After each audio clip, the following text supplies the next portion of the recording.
ahli maksiat, bezina, pemabuk dan lain sebagainya. Seorang ulama mimpi si fulan nih bin fulan masuk surga, katanya, ahli surga.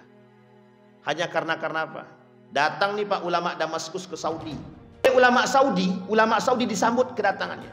Diceritain nih sama ulama Damaskus. Dibawa Pak ke rumah anak muda tadi yang jaraknya dari Mekah itu, dari Masjidil Haram ke rumah dia 30 menit. Sampai di situ ditengok orang sekitar takut. Loh kok ngapa para ulama-ulama ini orang-orang baik dengan pakaian yang rapi ini datang ke rumah ahli maksiat ini? Tukang zina, tukang mabuk, tukang ini segala macam. Tahu Bapak Ibu kenapa alasannya? Ada tetangga dia yang punya anak yatim, suami dah meninggal, janda, kemudian punya anak satu yatim. Anak nih, pemuda ini cuma lakukan gaji dia yang setiap bulan itu dibagi dua, setengah untuk dia dan anak-anak, setengah untuk janda dan yang anak yatim tadi. Awak pemuda yang tadi nih, yang dikatakan oleh Nabi ahli surga tadi ini, dibawa ke Masjidil Haram. Dia tak pernah menempuh ke Masjidil Haram, sholat 2 rakaat, habis sholat dia meninggal. Pertanyaannya, itu betul ahli surga atau bukan? Orang yang berhijrah kepada Allah dalam kondisi kemaksiatan yang banyak, tiba-tiba dia berhijrah dengan sebaik-baik hijrah, itu masuk surga Pak. Tidak mungkin masuk neraka itu.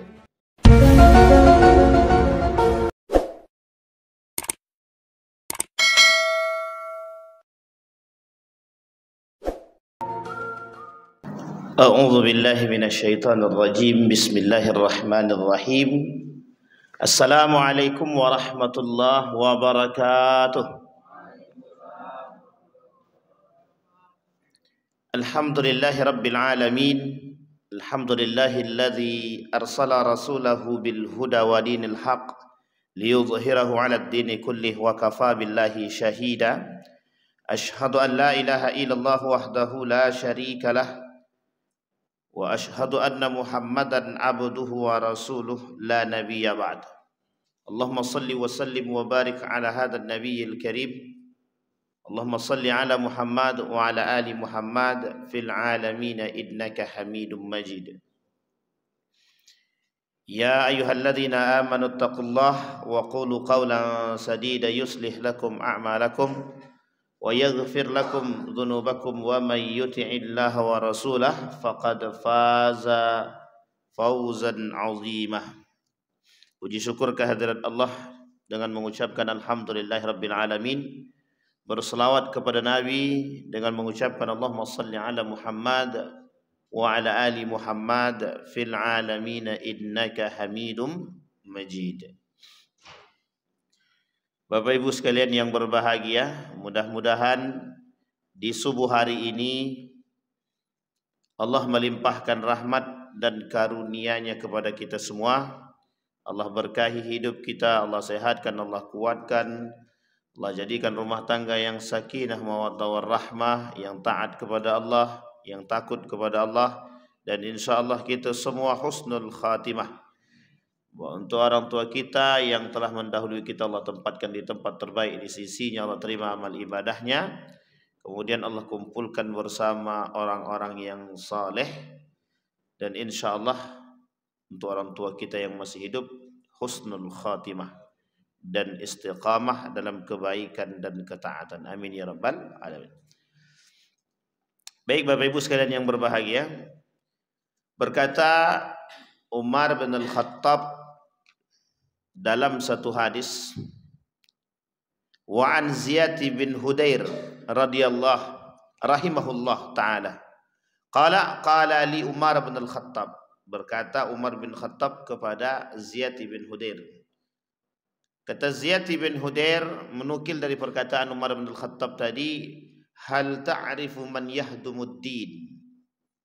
Tahukah kalian siapa orang-orang yang akan menghancurkan agama Islam ini? Kemudian dijawab, qultu, qala. Kata Hudair, aku tidak tahu. Ketika Umar berkata, Hudair bilang, aku tidak tahu. Kemudian dikatakan oleh Umar, wa qala Umar bin Al-Khattab, qal yahdimuhu zallatul alim wa jidalul munafiq bil kitab wa hukmul a'immatil mudillin. Yang pertama, zallatul alim, orang alim yang tergelincir. Wa jidalul munafiqin, orang-orang munafik yang suka berdebat bil kitab, dengan kitab. Wa hukmul a'immatil mudillin, dan orang-orang pemimpin-pemimpin alim-alim yang menyesatkan, yang mengambil hukum atau memberi fatwa. Di dalam riwayat yang lain disampaikan oleh Ibnu Mas'ud radhiyallahu anhu qala la yazalun nasu mustamilina bi khairin ma atahumullahu al-ilmu min ashabi Muhammadin wa akabirihim fa idza atahumul ilmu min qabl asaghirihim wa tafarraqat ahwa'uhum halaku. Di dalam hadis yang lain Nabi bilang, la taqumus sa'ah hatta tu'khadhu min ummati bi akhdhil quruna qablaha shibran bi shibrin wa dhira'an bi dhira'in. Faqila ya Rasulullah ka Faris war Rum? Faqala wa manin nasu illa hum. Bapak Ibu sekalian yang berbahagia, kata Umar bin Khattab, kehancuran Islam itu terletak di tangan umat muslim. Salah satu di antaranya adalah zallatul alim, tergelincirnya orang alim. Yang kedua, adanya pemimpin yang zalim, kemudian orang-orang munafik yang suka berdebat dengan kitab tapi cuma sekedar nifak. Nifak itu berucap tapi mereka mengingkari. Lisannya mengiyakan, hatinya mengingkari. Wa hukmul a'immatil mudillin, orang-orang pemimpin-pemimpin, orang-orang alim, para imam-imam yang menyesatkan, yang fasik, dijadikan ahli fatwa, diambil fatwanya, digunakan fatwanya, dikerjakan. Maka kata Nabi dalam riwayat yang lain, Islam ini akan hilang. La yabqal Islam illa ismuhu wa la yabqal Quran illa rasmuh. Islam ini akan hilang di tangan umat muslim, tidak tersisa. Kenapa asing di telinga umat muslim? Muslim itu asing dengan Islam. Maka kata Nabi, tidak akan tersisa Islam kecuali tinggal nama, tidak akan tersisa Al-Quran kecuali tinggal tulisan. Siapa yang menghancurkan Islam ini? Umat muslim itu sendiri. Kemudian diriwayatkan dalam riwayat yang lain, apa yang menyebabkan hilangnya Islam itu di tengah umat muslim tadi? Satu di antara sekian banyak penyebabnya itu, kata Nabi, mereka yang tidak suka dengan sunnahku, kata Nabi. Mereka yang tak suka lagi dengan sunnahnya Nabi. Mereka yang tak menjalankan sunnah Nabi.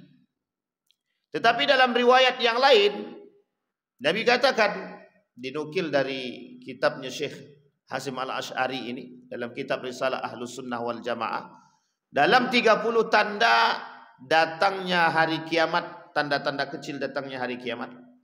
Kata beliau, salah satu tanda yang besar, salah satu tanda yang datang kepada umat muslim, ketika umat muslim itu, kata beliau, tidak lagi saling menasehati. Fala tanasahu. Padahal Nabi bilang ad-din an-nasihah liman lillahi wa li rasulihi wa li kitabihi wa li a'immatil mursalin wa ammatihim. Agama ini nasihat. Untuk siapa? Untuknya Allah, Rasulnya, kitab-kitabnya, dan orang-orang beriman, dan semua orang. Jadi agama ini nasihat. Maka apa maksudnya kalimat ini? Jangan pernah kalian meninggalkan saling menasihati. Ini karakter yang baik. Ini sebenarnya menunjukkan kepada kita bahwa di akhir zaman itu you gua, lolo gua. Ibadahmu ibadahmu, ibadahku ibadahku. Mau makan you silahkan, tak makan you tak masalah, yang penting anakku makan.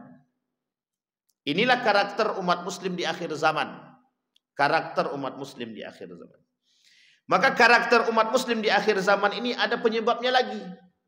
Tadi Islam ini hancur disebabkan umat muslim karena dua hal yang kita sampaikan barusan. Satu, tidak menjalankan sunnah Nabi. Yang kedua, tidak mengindahkan atau menghiraukan saudara-saudara muslim. Nabi bilang begini. Allah bilang begini. Innamal mu'minuna ikhwa fa aslihu baina akhawaikum. Kata Nabi begini. Kata Allah begini. Kalian itu orang beriman. Ini kalimatnya innamal mu'minun. Kalimatnya mukmin bukan muslim. Orang beriman, itu kata Allah, kalian bersaudara. Fa aslihu baina akhawaikum. Perbaiki persaudaraan kalian antara satu dengan yang lain. Kalimat ini tidak sederhana, Pak. Kalimat ini tidak sederhana. Kalimat ini mengandung makna yang dalam sedalam-dalamnya.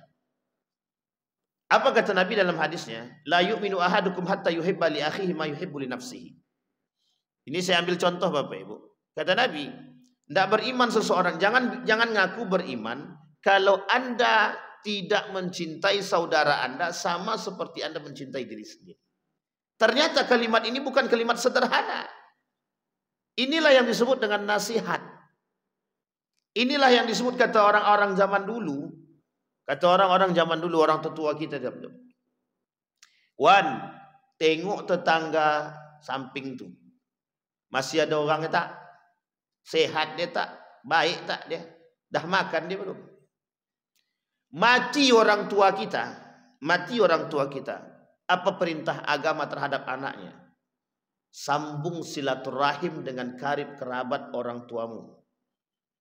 Meninggal orang tua, kita anak diperintahkan untuk menyambung silaturahim dengan mereka. Bapak Ibu sekalian yang berbahagia, di dalam Undang-Undang Dasar 1945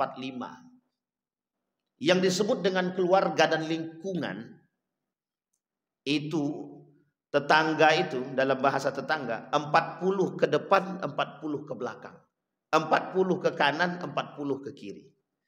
Dalam bahasa lain satu RT atau satu RW. Satu RT hampir satu RW. 40 ke depan, 40 ke belakang. Sekarang hitung. Mana jauhnya? Oh, yang di depan RW dah beda, Pak. Jarak 2 rumah, depannya beda RW dah. Tapi yang disebut dengan tetangga sekalipun beda RW, tapi kalau konteksnya tetangga 40 ke depan, 40 ke belakang. Ini dalam undang-undang dasar loh. Sekarang kita coba rujuk dalam agama Islam. Sama, Pak. Jarak tempuh sejauh mata memandang 40 ke depan, 40 ke belakang, 40 ke kanan, 40 ke kiri. Serong kiri, serong kanannya pusat. Ya itu udah masuklah tuh. Kan lingkarnya begitu. Dan itu hukum bertetangga. Dan hukum bertetangga ini di dalam Islam tidak main-main, Pak. Dalam Islam itu tidak main-main hukum bertetangga itu. Sangat serius. Bagaimana coba kalau tidak seriusnya? Tidak beriman. Orang yang tidak perhatian. Man kana yu'minu billahi wal yawmil akhir. Barang siapa yang beriman kepada Allah dan hari kiamat, falyukrim jarahu. Memuliakan. Ada 2 kalimat ini yang sama. Satu tetangga, satu tamu. Dua-duanya. Tamu saja wajib, Pak. Tuh, 3 hari. Wajib kita layani itu, Pak. Itu tamu. Apalagi tetangga. Kan ini poinnya. Nah, Bapak Ibu sekalian yang berbahagia. Yang pertama tadi disampaikan oleh Nabi. Kata merujuk kepada perkataan Umar bin Khattab. Begitu juga dalam hadis-hadis yang lain. Tentang Islam ini hilang lenyap itu. Itu sebenarnya sederhana. Makanya kenapa Bapak Ibu? Kata Syekh Atiyah Sakar itu, kenapa beliau katakan negara-negara Islam itu tidak beriman gitu. Yang tidak mau bantu Palestina itu tidak beriman gitu. Beliau dengan kontan-kontannya bilang mereka itu tidak beriman gitu. Negara-negara Islam yang tidak mau punya perhatian terhadap Palestina tidak beriman. Pertanyaannya, gimana kalau seandainya itu berada di tengah kita?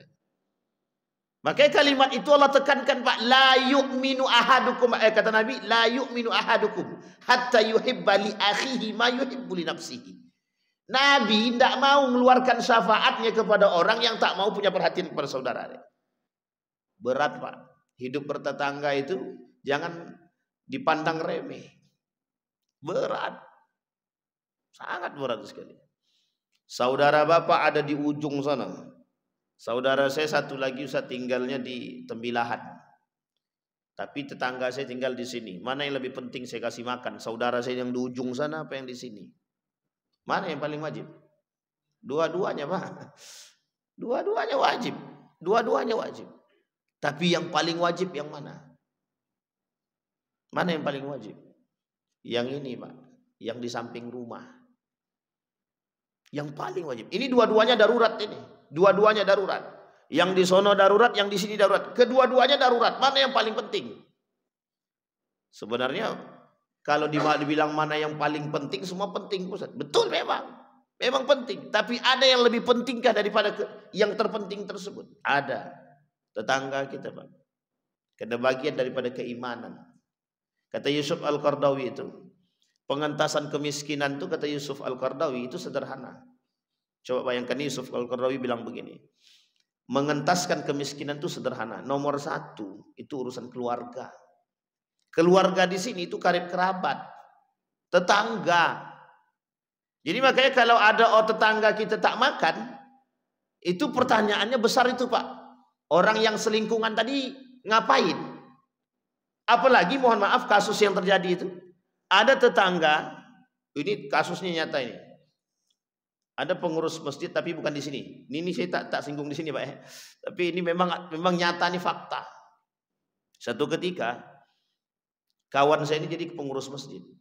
Program seperti yang Bapak Ibu buatkan ini tuh program yang sangat bagus sekali.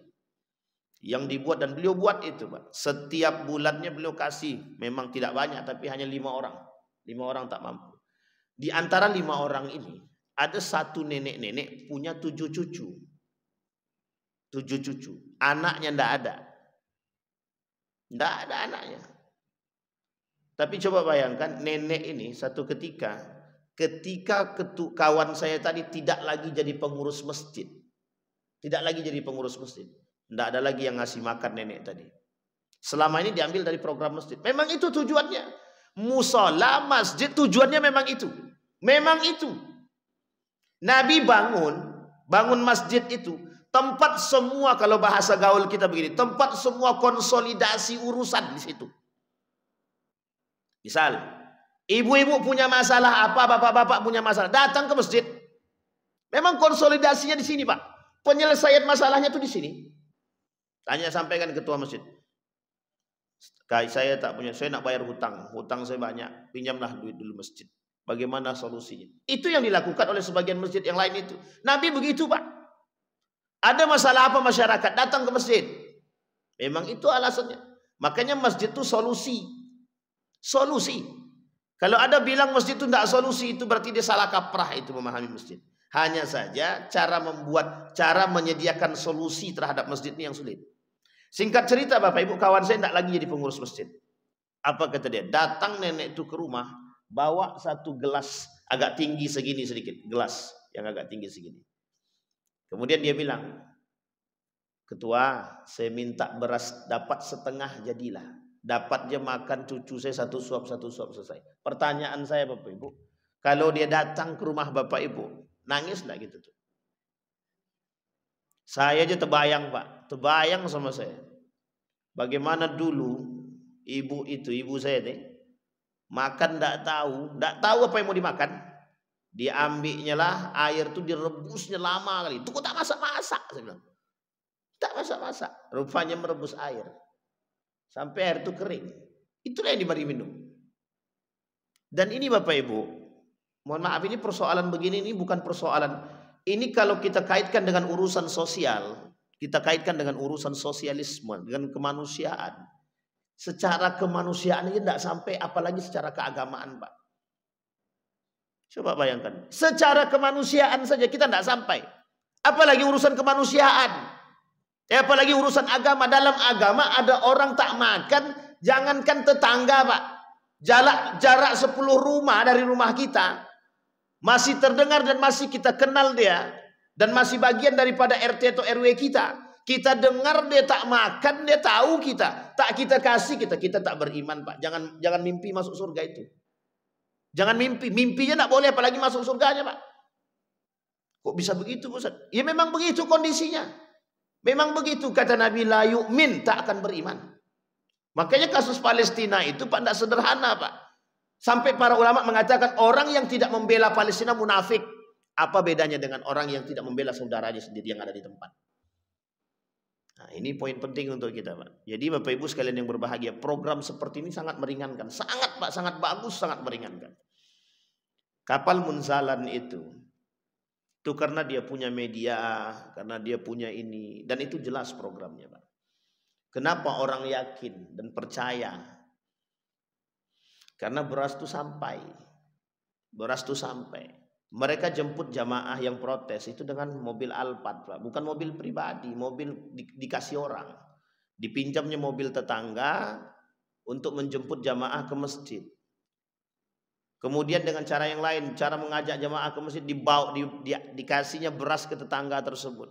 Orang kafir lah, baik muslim non muslim. Bayangkan orang kafir saja, orang kafir yang tidak masuk dalam kafir harbi yang bukan memerang kita, wajib Pak kita bantu secara kemanusiaan, wajib.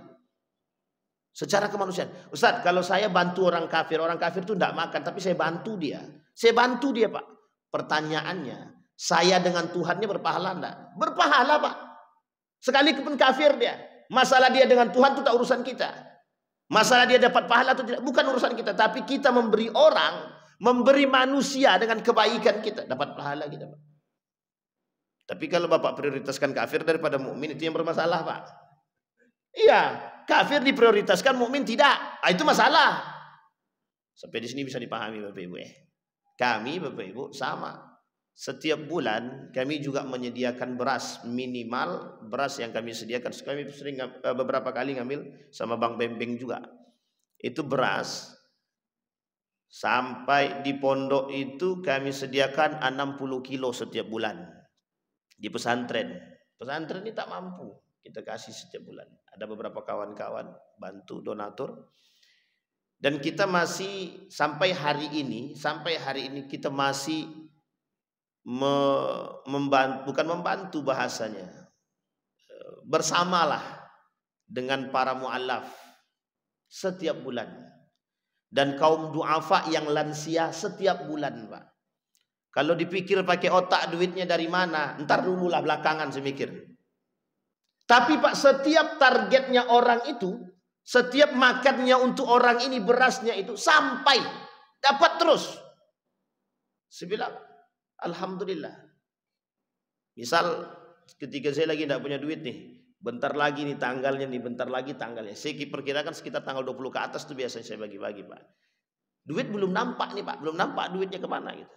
Tiba-tiba, Ustaz, ini ada sedikit bantuan untuk du'afa. Jadi rezekinya orang, qadarullah dari tangan kita, Pak. Dari tangan kita. Ya coba ulurkan. Kalau untuk kehidupan kita pribadi, saya kira Bapak Ibu mohon maaf, ini saya kasih perbandingan yang sangat logis bagi kita. Orang mampu, kalau minjam duit kira-kira dipinjamin orang enggak? Orang mampu, dia pinjam uang, dipinjamin enggak? Sekarang saya tanya Bapak Ibu, ada orang miskin, minjam uang dipinjamin enggak?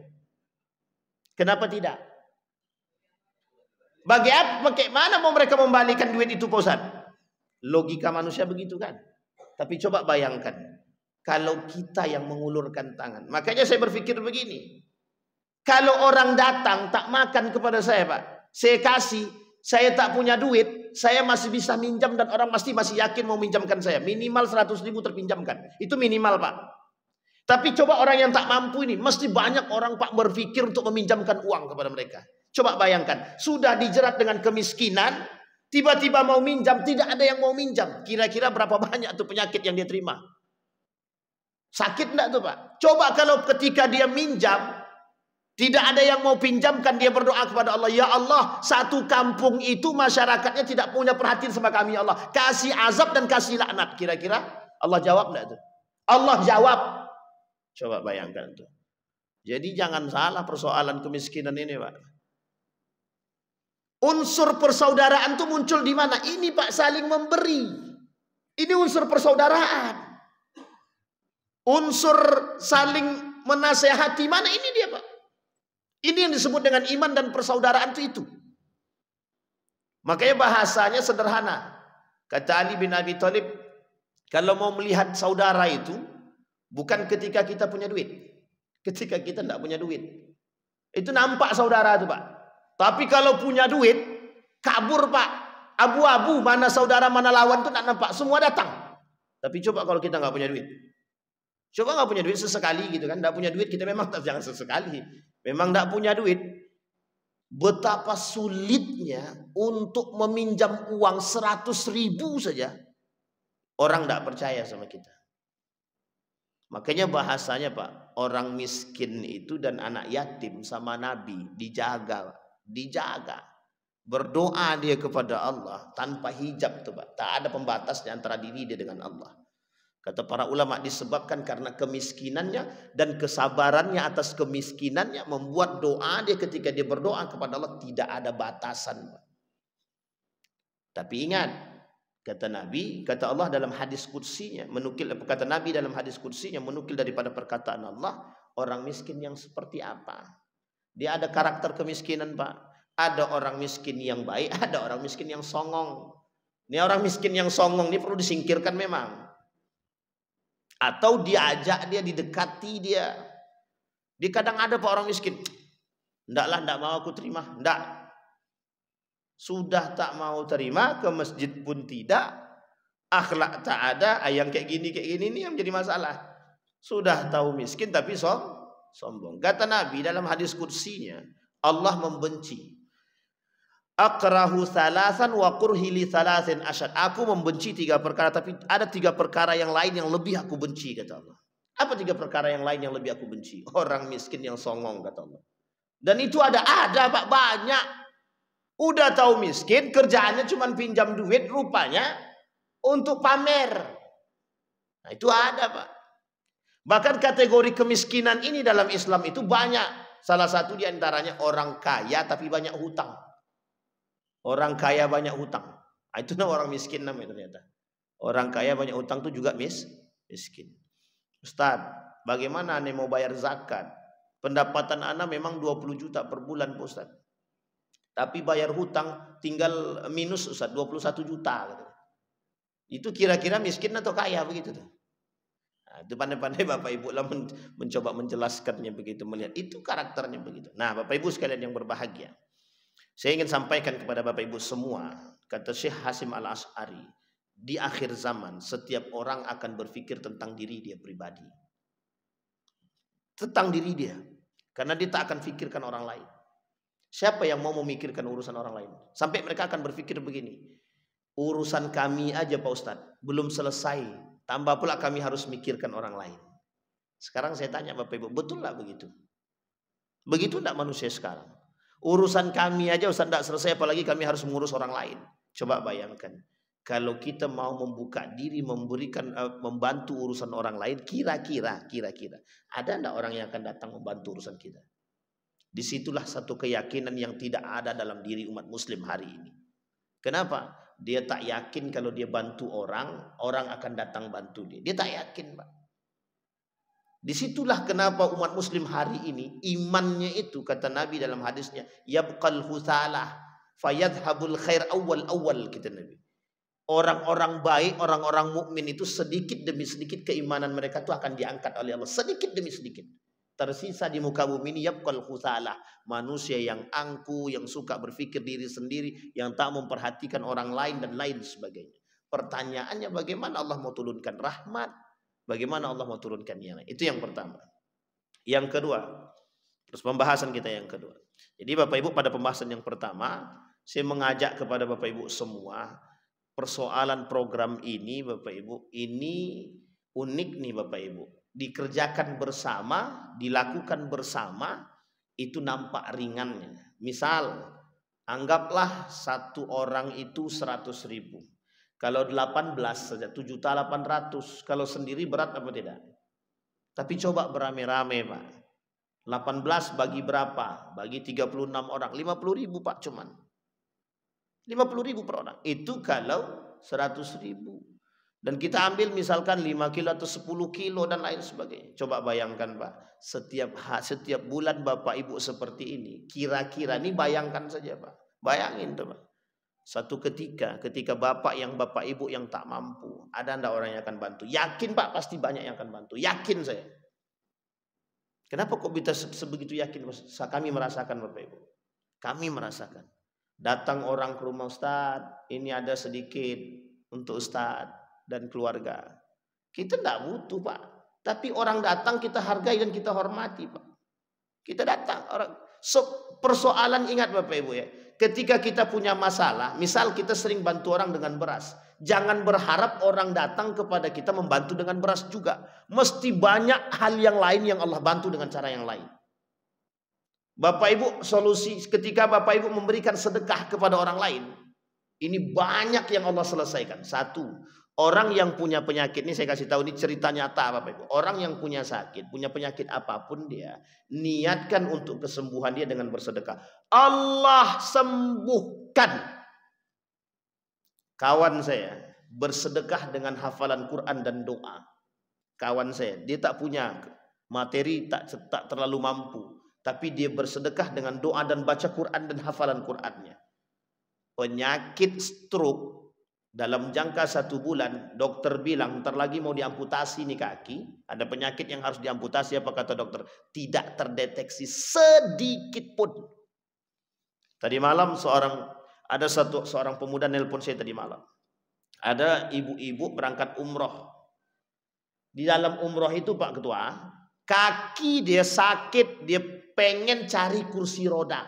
Kata kawan saya, jangan cari kursi, kata yang pemuda ini, jangan cari kursi roda. Yakin saja bisa jalan, terus perbanyak sedekah. Berdoa dia sama Allah, ya Allah, kalau kau pandang sedekah aku ini, dan niat baikku melaksanakan umroh ini, dan niat baikku tanpa kursi roda, sembuhkan penyakit. Sampai hari ini makan obat pun tidak. Sepulang dari umroh sampai hari ini, alhamdulillah penyakit itu tak ada. Pertanyaannya, kekuatan apa?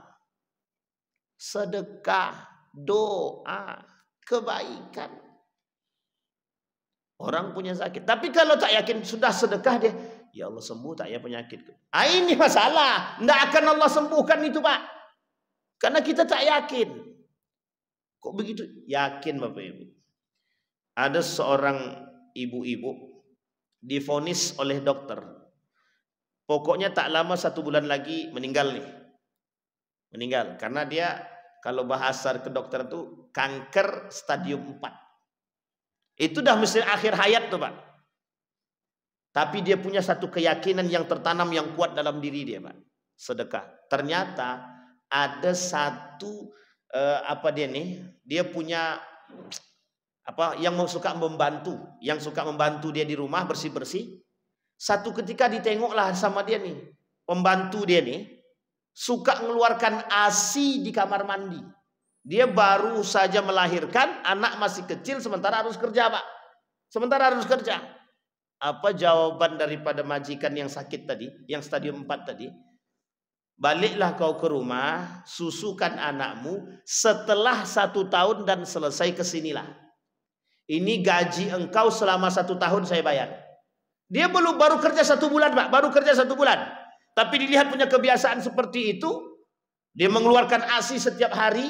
Apa kata dia? Ini gajimu aku bayar selama 1 tahun. Selesai 1 tahun dan selesai menyusukan anak tadi, kalau mau datang ke sini datanglah, kerja lagi di sini. Kemudian majikan ini Pak pergi ke rumah sakit untuk cek penyakit dia yang sudah stadium 4 tadi. Apa kata dokter sebulan kemudian ya, sebulan setelah dia melakukan tadi? Apa kata dokter? Tidak sedikit pun penyakit kanker itu ada. Tidak sedikit pun. Dokter yang mengobati langsung masuk Islam. Pak, ini bukan main-main Pak. Ini kunci keyakinan. Keyakinan. Yakin Anda dengan Allah, Allah kasih. Ya Allah, kalau memang betul haknya mereka dari tangan kami, dari tanganku, keluarkan dan tunjukkan. Hakul lis-sa'ili wal mahrum wa fi amwalihim, kata Allah, hakul lis-sa'ili wal mahrum. Di dalam harta kita Bapak Ibu ada haknya orang lain yang harus kita keluarkan.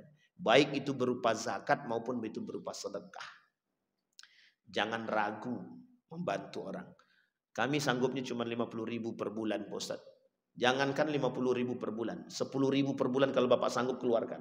Ini saya kasih tahu Bapak Ibu. Kami punya program namanya Jumat Berkah dengan nasi gratis. Kami punya program nasi gratis. Setiap hari Jumat nih, Bang Ardi juga ikut. Setiap Jumat Pak, setiap Jumat.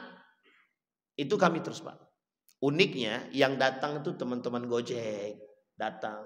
Betapa bahagianya kita melihat orang-orang seperti itu tersenyum dapat Pak. Uniknya ada satu orang yang tidak mampu, yang kita beri bantuan Pak. Kita bilang sama dia begini, ini Bu nasi untuk Ibu. Bapak Ibu tahu jawabannya, Ustadz, saya tak minta nasi. Saya punya uang 10.000, saya pengen ikut setiap bulan. 10.000. 10.000 itu satu bungkus nasi. Mereka saja sanggup bersedekah 10.000, tak mampu. Miskin. Kategori pendapatan tidak jelas. Mampu tangannya, mau tangannya bersedekah, Pak. Kita yang mampu masih berpikir. Coba bayangkan. Sama cerita dengan nenek-nenek yang di Yogyakarta itu, Bu. Anaknya perempuan, cucunya satu orang masih kecil. Pengen banget berkurban, Pak. Kata nenek ini kepada anaknya begini. Nak, seumur hidup saya belum pernah kurban. Belum pernah saya kurban. Anak ini tadilah, karena anak ini memang orang miskin, Pak, tak mampu. Kerjaannya cuma menyapu sampah halaman orang. Akhirnya Pak dikumpulkanlah duit, Pak. Terkumpullah uang itu selama 1 tahun itu 1,5 juta untuk beli kambing. Dilalah, Pak. Anaknya sakit, harus diobat. Yang tadi sudah diniatkan 1,5 juta ini untuk bayar kurban buat ibunya. Anak yang cucunya tadi sakit. Diobatilah, Pak, dirawat. Habislah 1 juta, tinggal 500.000. Betapa sedih betul perempuan tadi yang sudah berharap bisa membahagiakan ibu dia dengan membelikan hewan kurban kambing setidaknya.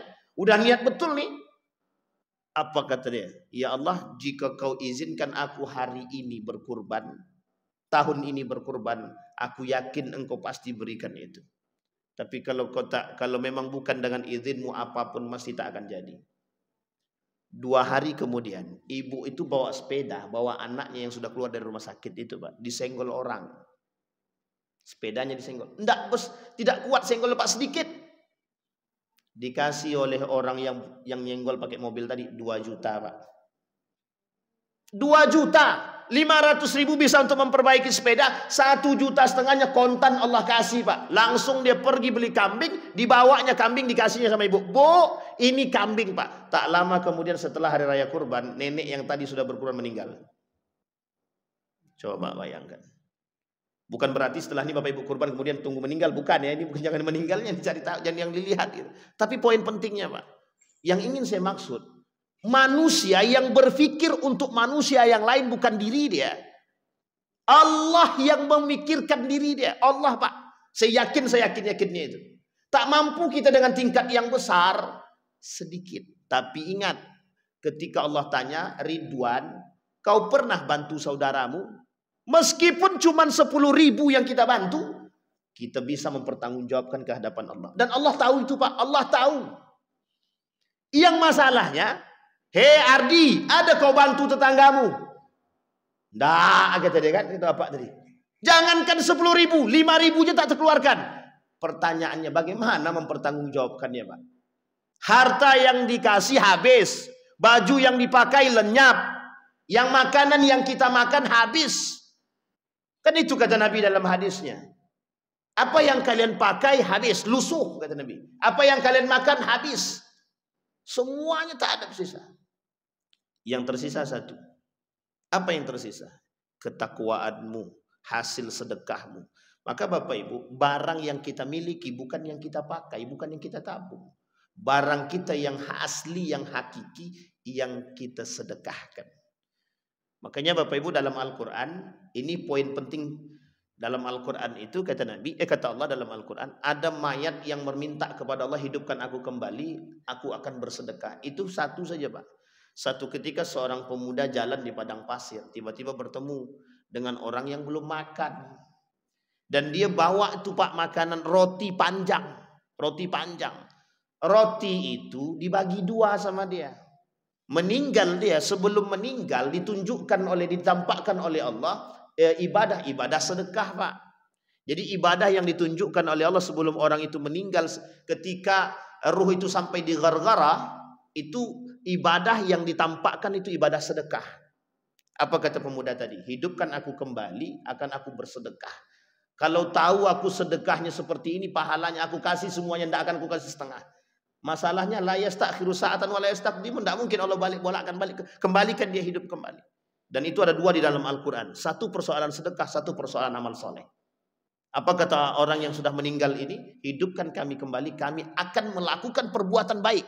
Satu. Yang kedua, hidupkan aku kembali, aku akan bersedekah. Sekarang jangan remehkan sedekah. Makanya kenapa Ustadz Yusuf Mansur dulu, Ustadz Yusuf Mansur, ya betul Pak, konsepnya dulu Ustadz Yusuf Mansur tuh kencang banget dengan sedekahnya itu, dengan konsep sedekahnya itu. Karena memang itu persoalannya waktu itu Pak. Ya waktu dia masih itulah kan gitu. Karena memang itu poinnya Pak di situ.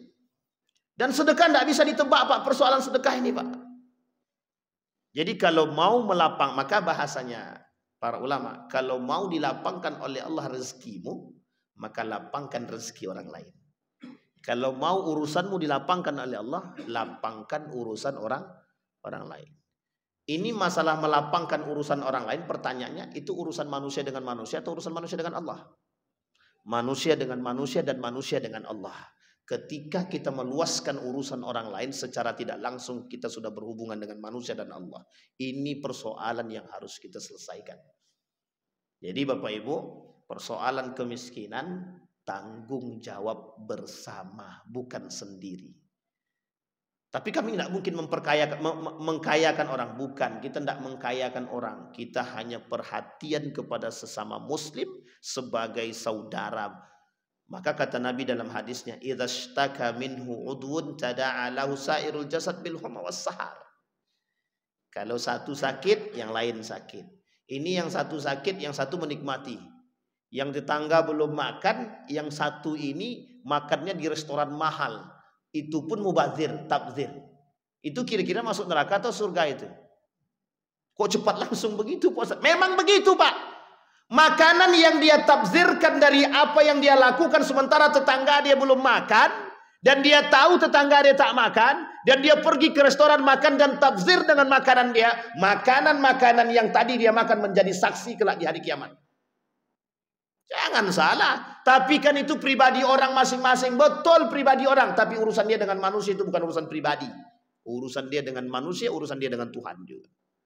Coba bayangkan Pak. Ini tidak sesederhana. Jadi kami ini bagaimana hidup? Bertetanggalah. Betul Pak, memang harus begitu. Dalam kitab Mukasyafatul Qulub, seorang pemuda alim, soleh, betul-betul alim. Tahajudnya, duhanya, sholat 5 waktunya. Kata malaikat, aku diharamkan oleh Allah untuk menuliskan namamu dalam catatan amal baik. Rupanya tetangganya tak makan. Dan dia tak tahu kalau tetangganya tak makan. Yang tidak tahu saja tetangganya tidak makan, tidak diberikan oleh Allah, tak dituliskan dalam catatan amal baik. Itu yang tak tahu. Bagaimana kalau yang tahu? Sudah tahu tetangga tak makan, tak dibantu, bagaimana? Itu jauh lebih parah Pak. Uniknya, ada orang dalam cerita yang sama, ahli maksiat, bezina, pemabuk dan lain sebagainya. Seorang ulama mimpi si fulan bin fulan masuk surga katanya, ahli surga. Hanya karena apa? Datang nih Pak ulama Damaskus ke Saudi. Sampai nih ulama Damaskus ini Pak, datang ke Saudi. Oleh ulama Saudi disambut kedatangannya. Diceritain nih sama ulama Damaskus. Dibawa Pak ke rumah anak muda tadi yang jaraknya dari Mekah itu, dari Masjidil Haram ke rumah dia 30 menit. Sampai di situ ditengok orang sekitar takut. Loh kok ngapa para ulama-ulama ini, orang-orang baik dengan pakaian yang rapi ini datang ke rumah ahli maksiat ini? Tukang zina, tukang mabuk, tukang ini segala macam. Tahu Bapak Ibu kenapa alasannya? Ada tetangga dia yang punya anak yatim, suami dah meninggal, janda, kemudian punya anak satu yatim, anak nih. Pemuda ini cuma lakukan gaji dia yang setiap bulan itu dibagi 2. Setengah untuk dia dan anak-anak, setengah untuk janda dan yang anak yatim tadi. Mimpi seorang ulama di Damaskus, bukan di Saudi, di Damaskus. Itu yang membuat mimpi siapa? Allah atau dia buat-buat saja mimpi? Tidak Allah Pak. Mimpinya ketemu dengan Nabi 3 kali berturut-turut. Dibawa pemuda yang tadi nih, yang dikatakan oleh Nabi ahli surga tadi ini, dibawa ke Masjidil Haram. Dia tak pernah menempuh ke Masjidil Haram. Sholat 2 rakaat, habis sholat dia meninggal. Pertanyaannya itu betul ahli surga atau bukan? Orang yang berhijrah kepada Allah dalam kondisi kemaksiatan yang banyak, tiba-tiba dia berhijrah dengan sebaik-baik hijrah, itu masuk surga Pak. Tidak mungkin masuk neraka itu. Sampai di sini bisa dipahami Bapak Ibu. Jadi keyakinan kita. Persoalan ini persoalan keyakinan Pak. Dalam urusan manusia, sekarang kita kaji dalam urusan sosialisme.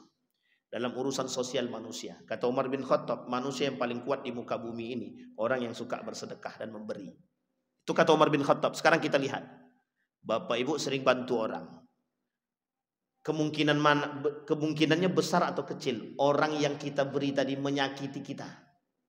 Misalnya Bapak Ibu rajin membantu saya.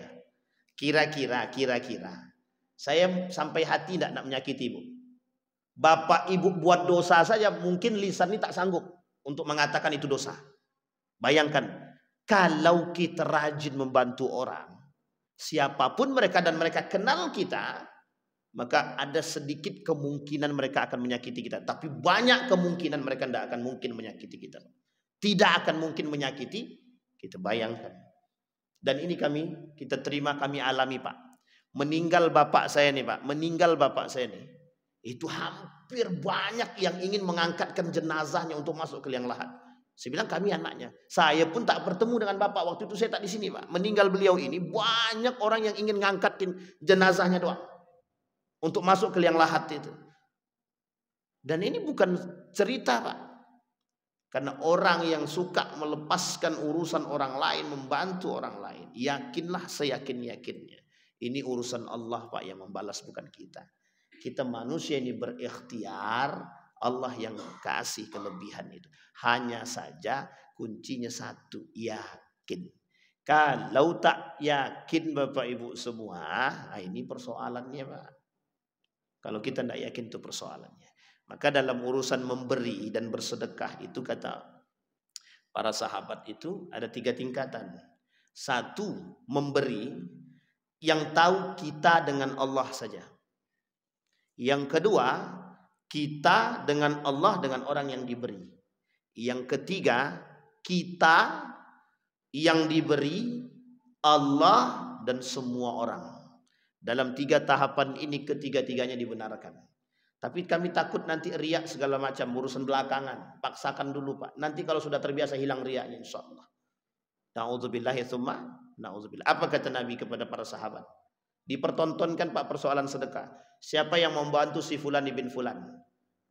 Kata Utsman ibn Affan, saya ya Rasulullah, nanti kita bantu. Abdurrahman ibn Auf angkat tangan, kami ya Rasulullah. Umar bin Khattab angkat tangan. Urwah angkat tangan. Pada angkat tangan semua. Kata sahabat yang di belakang, itu orang itu pamer aja. Apa kata Nabi? Tak sengaja terdengar sama Nabi. Orang yang betul-betul bersedekah karena Allah, betul-betul karena Allah, ada dalam tingkatan itu kata para ulama. Mau dia bersedekah tapi dipandang orang lain, biarkan. Kalau cuman bedanya sahabat iman kuat. Kalau sekarang tidak kuat Ustaz. Sekarang tidak kuat, tapi kalau sudah terbiasa insya Allah kuat. Dengan catatan memang bukan tujuannya untuk pamer. Nah ini yang menjadi masalah Pak. Nah maka Bapak Ibu sekalian yang berbahagia, program yang dibuat ini itu program yang sangat bagus. Bapak Ibu besok tinggal petik saja di akhirat. Ya Allah, kalau kau pandang itu sebagai amal soleh kami dalam berbuat baik kepada sesama, maka ini satu kunci yang terakhir sebelum saya tutup Bapak Ibu. Kunci terakhir sebelum saya tutup. Bapak Ibu, setelah bersedekah, setelah memberi dengan keikhlasan yang Bapak Ibu berikan, jangan lupa bertawasullah dengan amal soleh itu dalam doa. Insya Allah pasti Allah kabul, dan insya Allah cepat Allah kabulkan. Ya Allah, kalau kau pandang sedekah kami ini sebagai amal soleh, ya Allah, kabulkan doaku ya Allah. Doalah di situ Pak. Insya Allah Allah jawab. Ada pertanyaan Bapak Ibu? Aman? Aman apa tak aman? Ini kayak kesentrum semua nih. Ibu-ibu ada pertanyaan? Nenek-nenek aman? Silakan Nek.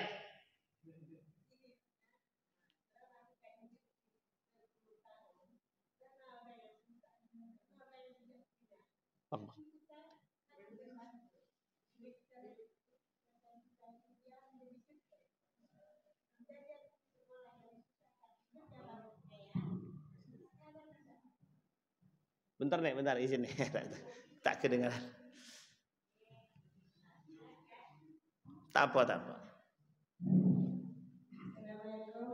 Waalaikumsalam. Waalaikumsalam. Selama ibu berusaha di rantau, tapi selama ini berjalan hidupnya ada berdiri atau keluarga atau tetangga sama kita. Sering ibu membantu semua anak yang empat. Alhamdulillah. Tapi sama-sama kawan suka ibu bantu. Tapi sekarang dia anakku sudah sukses menjadi S2. Tapi sebaliknya dia tidak tahu sama kita, sama bapak dan orang tuanya. Tapi ibu cuma berserah diri saja sama Allah. Mudah-mudahan kita belum punya apa-apa, belum punya rumah, dan anak itu belum sukses. Tetapi hidayah dari sama Allah dan ibu terima. Cuma itu. Baik. Nah, ini mantap ini. Insyaallah. Jadi ada poin yang ingin saya sampaikan. Bapak Ibu, kalau sudah bersedekah dan memberi, konsepnya begini. Kasih, lupakan. Tahu Bapak Ibu maksud saya ini? Kasih, lupakan. Pakai konsep ini. Satu itu yang pertama itu. Yang kedua, nanti kita jelasin yang pertama tadi. Yang kedua, kalau kita memberi, jangan pernah berharap. Ya. Pokoknya jangan pernah berharap. Kita membantu orang, jangan berharap orang membantu kita. Kita memberi, setelah itu kita lupakan, seolah-olah tidak pernah tahu. Maksudnya bagaimana Ustaz? Ada orang yang membantu tapi mengingat. Ini disebutkan di dalam Al-Quran dan disebutkan dalam Nabi, dalam hadisnya. Namanya manan. Orang yang suka mengungkit-ungkit pemberian. Nerakanya jahanam. Orang yang suka mengungkit-ungkit pemberian, kata Nabi, Allah tak mau berbicara dengan mereka. Allah tidak mau mensucikan mereka. Allah tidak mau melihat mereka. Bagi mereka azab yang sangat pedih. Allah melaknat mereka. Bagi mereka api neraka. Azab api neraka. Kenapa saya bilang ini? Karena banyak manusia yang membantu mengungkit. Sudah aku kasih makan, awak pula yang dicelakainya. Ini kalau Bapak Ibu pengen tengok, ini banyak nih. Di mana nengoknya Ustaz? Tengoklah. Sudah dibantu, anaknya disekolahkan, sudah dimasukkan kerja, awak pula yang diinjaknya, awak pula yang disingkirkannya. Nah, ini nampak kali lah sakit hatinya kan.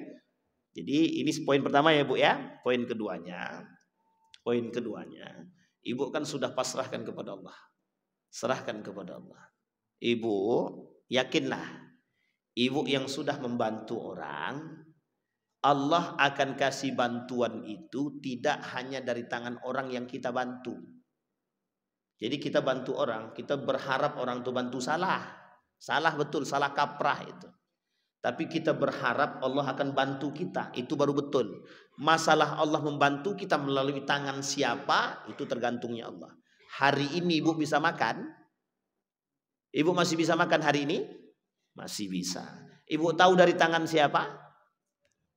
Dari Allah. Tapi kan kita tidak tahu. Siapapun bisa saja datang dari Bang Bembeng, bisa saja datang dari masjid, bisa datang dari orang lain. Yang menggerakkan itu bukan kita, urusan Allah. Tapi keyakinan kita di situ Allah pasti bantu, pasti. Masalah mereka lupa dengan kita itu tak urusan. Tapi dalam doa kita, ya Allah, kalau betul dia lupa dengan kita atau lupa dia dengan bersedekah, maka doakan, bukakan hati dia, tunjukkan. Tapi ingat Bapak Ibu, orang yang pelit, orang yang bakhil, orang yang kedekut, pokoknya semua itu yang satu nama, tidak usah khawatir. Satu, dimiskinkan oleh Allah. Yang kedua, kalau tidak dimiskinkan oleh Allah di muka bumi besok, dia yang mempertanggungjawabkan harta itu. Maka hisab yang paling banyak yang diterima oleh mereka, orang kaya yang bakhil. Itu hisab paling banyak. Jadi kira-kira ketika Nabi menyampaikan ini saya sampaikan Bu. Besok orang yang punya banyak harta dan pelit, yang tak mau berbagi dengan harta itu hisab paling lama dan hisab paling banyak. Ini Nabi cerita nih. Nabi cerita kepada sahabat. Langsung sahabat tuh tidak ada yang mau pergi dari tempat duduk, langsung bilang begini sama Nabi. Ya Rasulullah, bagaimana cara kami miskin? Coba bayangkan tuh. Ternyata Allah tak mau miskinkan. Allah ingin tunjukkan, bukan persoalanmu banyak harta tapi kamu takut dihisap, bukan. Kalau banyak harta, kaya, ente kasih orang lain, cepat juga hisapnya. Kenapa hisapnya? Dengan sedekahnya tadi selesai. Begitu modelnya. Maka orang kaya, orang muslim kaya wajib. Kalau wajib gimana bos, kami yang miskin nih? Ya itu maksudnya wajib, maksudnya bagi orang muslim. Kalau orang muslim ada yang tidak kaya, kita diinjak orang terus. Tapi kalau orang muslim tidak kaya, banyak orang yang mencaci maki kita, menginjak kita, kehormatan kita, dibelinya kita bisa. Tapi kalau orang muslim itu kaya, cuman kayanya muslim di sini jangan sampai pula angkuh, pelit, kedekut segala macam. Yang dimaksud itu. Makanya sahabat-sahabat langsung bilang, kalau gitu aku pengen miskin aja ya Rasulullah. Cuman pengen miskin, dijualnya semua tanahnya, dijualnya semua kurma-kurmanya dengan harga yang murah, digantinya dengan kurma yang busuk. Dibelinya semua kurma busuk. Besoknya datang taun, penyakit. Yang penyakit itu obatnya hanya kurma busuk. Kaya mendadak. Bukan makin miskin, makin kah? Itu kalau yakin sama Tuhan. Kalau yakin sama Allah. Jadi kalau kita tak yakin, selesai. Makanya konsepnya itu, dalam konsep sedekah itu banyak modelnya Bapak Ibu. Nah, maka kuncinya satu saja. Kunci satu. Jangan ragu dengan Allah. Sekecil apapun yang kita lakukan, pasti Allah tahu. Pasti Allah tahu. Baik, itu ya Nek ya. Istiqomah aja insyaallah, doakan dia. Boleh.